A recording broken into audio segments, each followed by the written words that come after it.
Hi guys, welcome back to Linda's Pantry.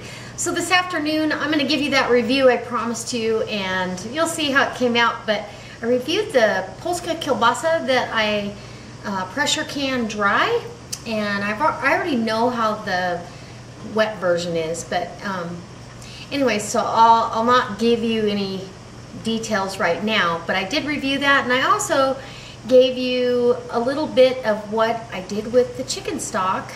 And the hint is there's a pressure canner on the stove right now. So I hope that this inspires you to stay along and watch the video. I also hope it inspires you to go over to my Facebook page, like that page so you can get updated on everything and see what I'm sharing. And I truly hope if you like this video, you hit the like button, post it on your Facebook page, and share it with friends. That's how we do it. That's how we do it here. So help each other out, support each other's channels. I've hit on a couple new channels because of that this week, and I just love them, and I'll be sharing their videos with you. So anyways, don't miss out, and let's go do this. Okay, come on. We're going to do a review on the sausage, Polska kielbasa sausage that I canned, a dry canning method when I canned my chicken day before yesterday. And actually it was, yeah, that was Monday. So anyway, I told you I would do a review on it. It doesn't look that great. I've had comments that said it looked fabulous, but we know we like it packed in water. I don't see. Somebody said they pack it in beef broth. It would have to be a really low sodium because this is going to leach out sodium. It would end up kind of salty. So this is what I had. And if you go back, I'll attach the video where I did this canning process and you can look at it. But look how beautiful the chicken came out. And even though we trimmed a lot of fat, it still has a little fat layer on there, which is going to be flavor when you go to make soup or stews. So most of that is dark meat. I believe this here has the white meat in it as well as dark meat. And I'll mark that jar. I got them all washed, and yep, we're ready to go. And then this we'll save for a big casserole or jambalaya or something. So I said I would give you a review, and so what I'm going to do is go ahead and make sure you've got a good visual. I'm also going to strain off my chicken stock that I made when I did that canning process. So you get to see how I do that, because I really didn't get to finish that for you. It takes a day or two to do really good chicken stock. So I'll do it for you tonight and skim off all the fat and save that. I believe it's called smoltz. Anyways, you can use chicken fat just the same way as you use bacon grease or lard or anything like that. So now that I've got your attention, I'm going to move you here. Maybe, yeah, that looks good. Okay, so we're going to try to look for a good seal. I know it's got a seal because the lid will not go up and down. Let's see what we got.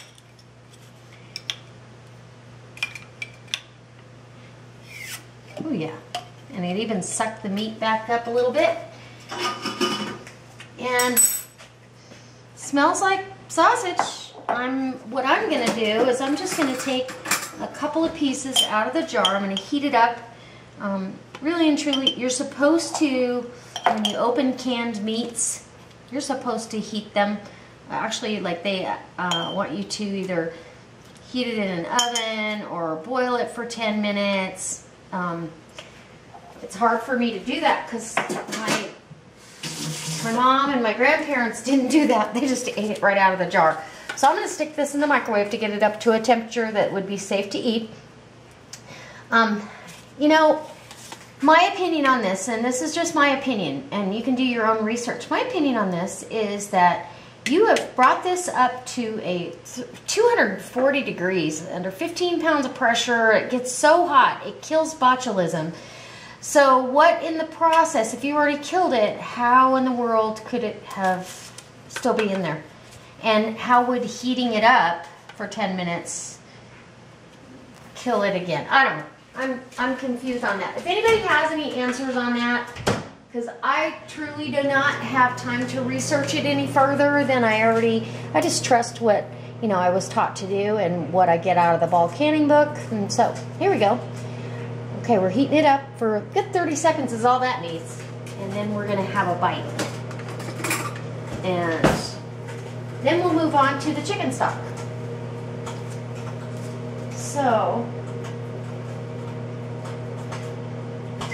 and I don't want to turn it into rubber, but let's make sure you can see that. I'll actually bring you in for a close-up so you can really see it. It almost looks like it's barbecued. Whoa, Bodie, hey, hey. Whoa. There we go. My camera has a mind of its own. So, it almost looks barbecued, and it kind of smells like that when you open the jar, believe it or not. Putting the fork in, it's got a little soft texture to it. So here we go, taking a bite.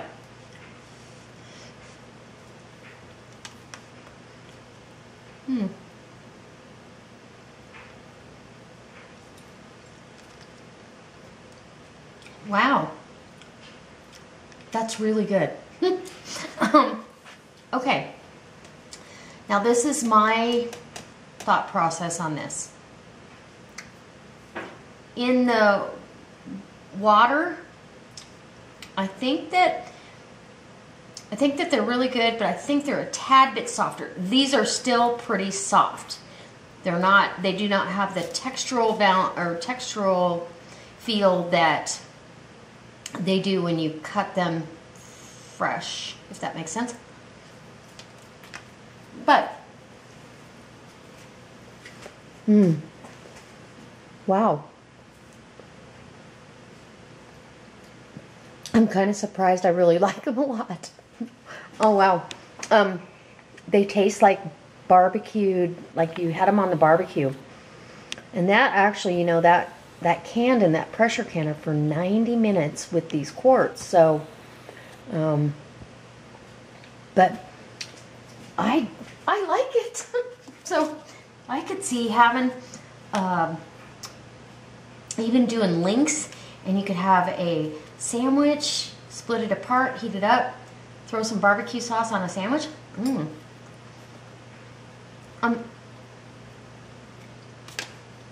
I'm confused why they got that barbecue flavor, unless it's just the seasoning in the Polska kielbasa itself, but it's really good.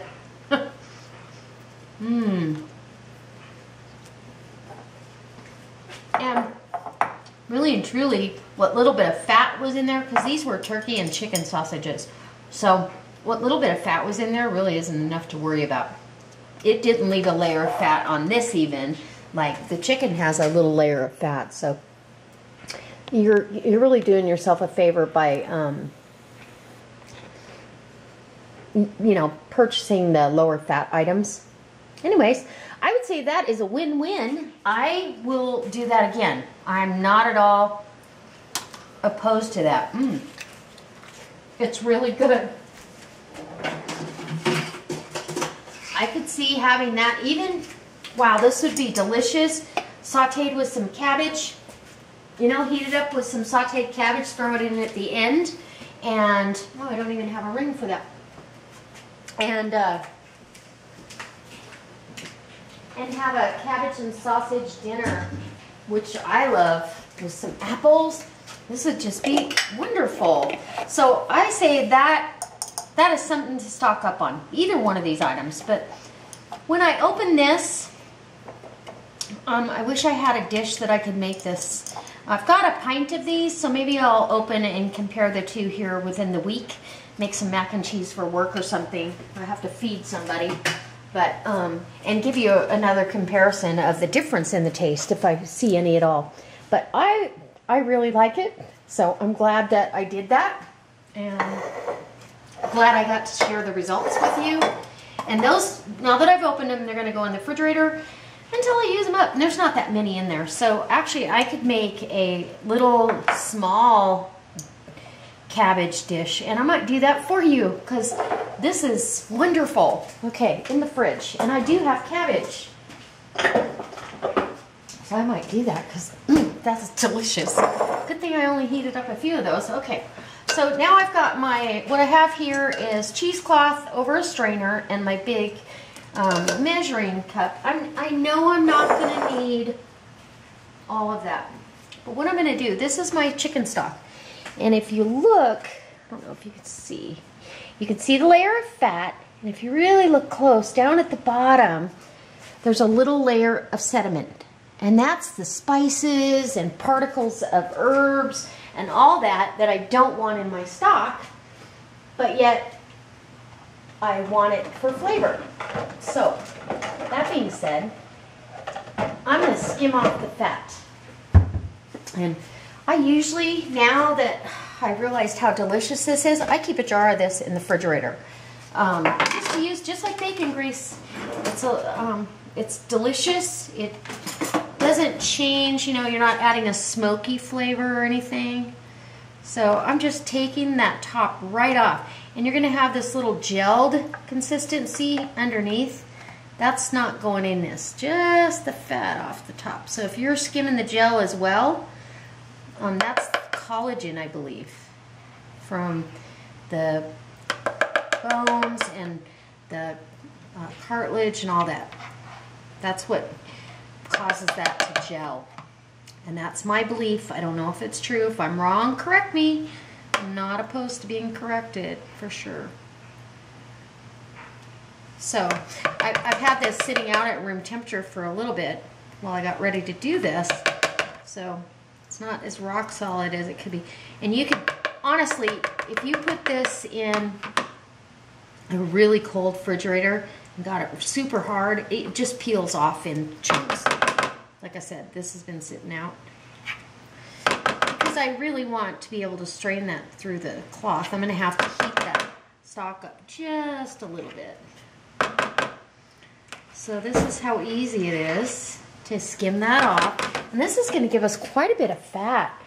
You can save this fat as well for suet for the wintertime for your turkeys, chickens,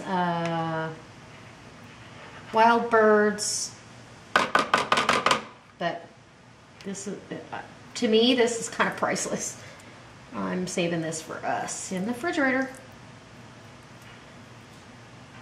And you actually could can this fat as well to save for longer term.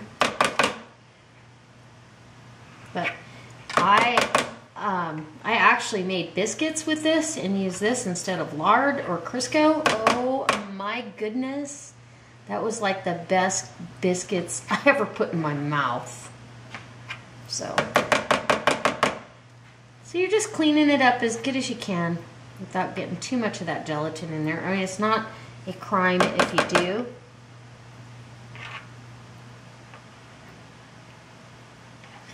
Because it cooks down as well. So, that's what I got there. And this one, you can see, this one had a lot of green herbs in there. So it really lends to that, that flavor. Now, what I would do is I'm going to get a funnel. And I think that I'm going to have, this jar is going to be full. So, this is a half pint. I might get a couple half pints. Maybe I'll just open up a pint and start a pint jar. That way, I know I have enough.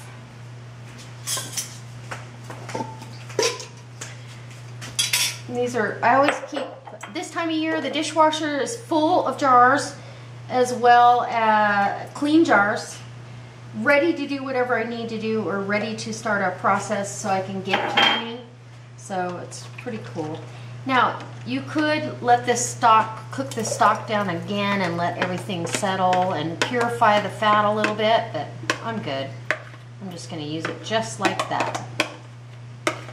All right, so we have a full pint of beautiful fat skimmed off the chicken stock. And I have to tell you, I had to stop on the way home to get orange juice at the store. And my local store had it on sale for almost $2 off a gallon. So I like to have orange juice for fruit smoothies and stuff. I don't really care to put a bunch of dairy products in there. I'm not a big dairy person as far as milk and yogurt goes. I like it, but I like the juice part. So anyway, that being said, as I'm walking down the meat aisle, what do I see? My favorite brand of chicken, once again on sale, 2 whole fryers together. And they had them 99 cents a pound, but then they had a $4 coupon off, or a $4 markdown on it. Now, it was a sell-by date by tomorrow. So I bought 2 of them, so it brought it down. I checked how much it ended up per pound by how big the 2 birds were that I got.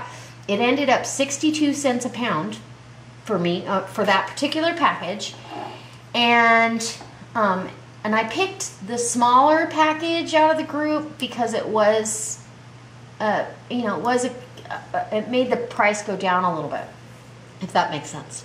Anyway, so I got roughly, or I guess it was 11 pounds of chicken between the 2 for 62 cents a pound. So pretty amazing. I was like, oh, here we go again. And I almost came home and stripped those birds down and ground it up, but I have to work tomorrow and I don't have time for canning tomorrow. And it really needed to be sell by tomorrow, freeze or sell by. So we're gonna not do that.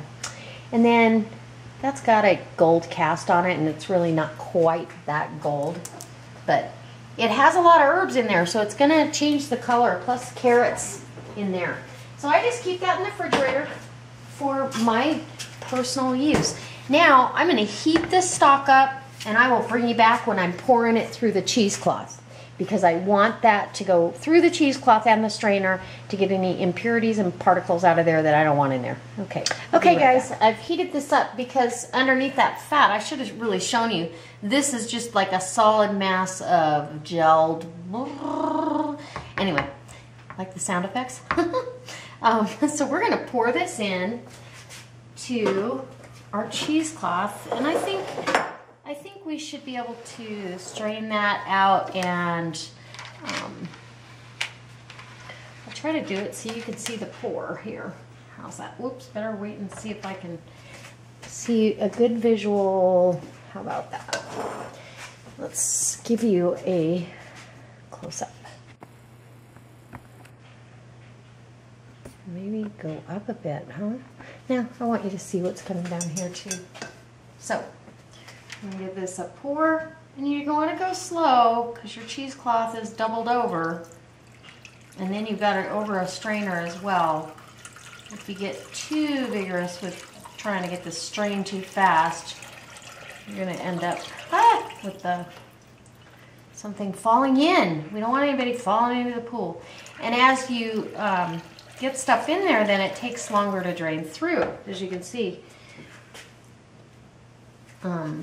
Because it's all the particles start kind of clogging up the system. So then I just push with the spatula, and it's herbs and spices and all that stuff. They've already spent their time in the pool, so to speak, so we don't need them to go down through there anymore. We've already got all their flavor. I'm going to pour some more in here. And again, and this is it for this little bit. We're going to have to get a jar, right? Oh, yum. Let's get us a jar. Or 3 or 4 or 5. We are probably going to have a few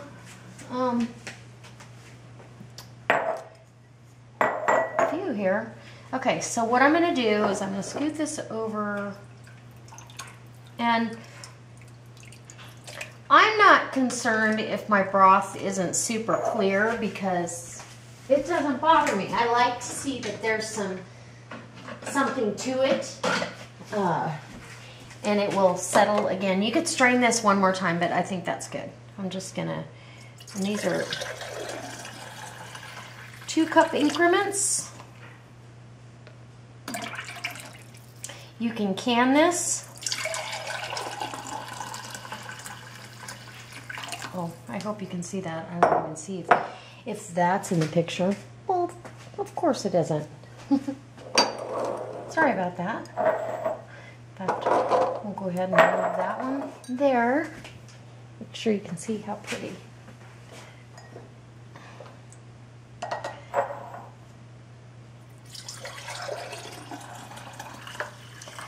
And so I can can these off for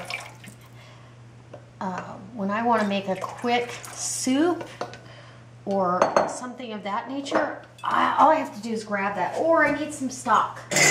I need chicken stock ASAP, right? So I'm hoping that renders quite a bit. Looks good to me. It looks like we're going to get quite a bit. Okay, so now that one's not quite full. We'll set that aside and get straining the rest of it and see. I'm guessing we're gonna get at least that jar and maybe 2 more, but at least 1 more. I'm hoping we get 6, but 6 pints of stock would be awesome.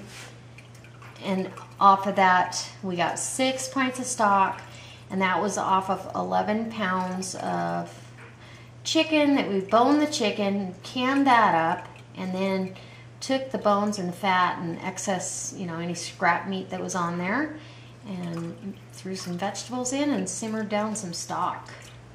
Look how pretty that is.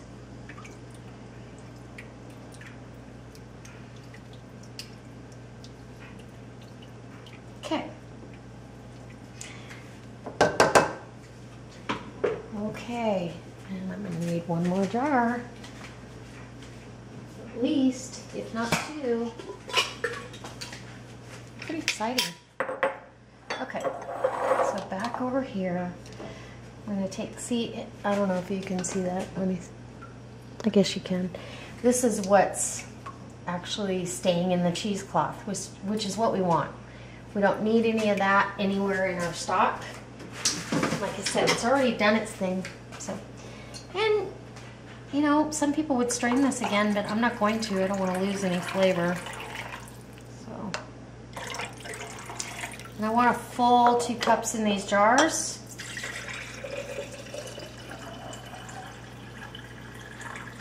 Perfect. Oh my gosh. Couldn't ask for any better. And you want about not quite an inch of headspace if you're going to can these. It's not quite as critical. I've taken a lot of the fat out, so it's okay to have a little less headspace. It's kind of like jelly. It's not going to boil out of the jar too badly. So we have 5 pints of stock with this much left over, which I'll probably put that over. Boy, you know, if I wasn't on a diet, I'd be making some biscuits with that broth and some of that fat, but I'm on a diet and I'm not going to do it. So I'll put that over Sage's dog food. But isn't that pretty?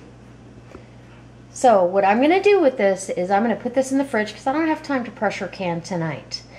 I'm going to put this in the fridge. I'm going to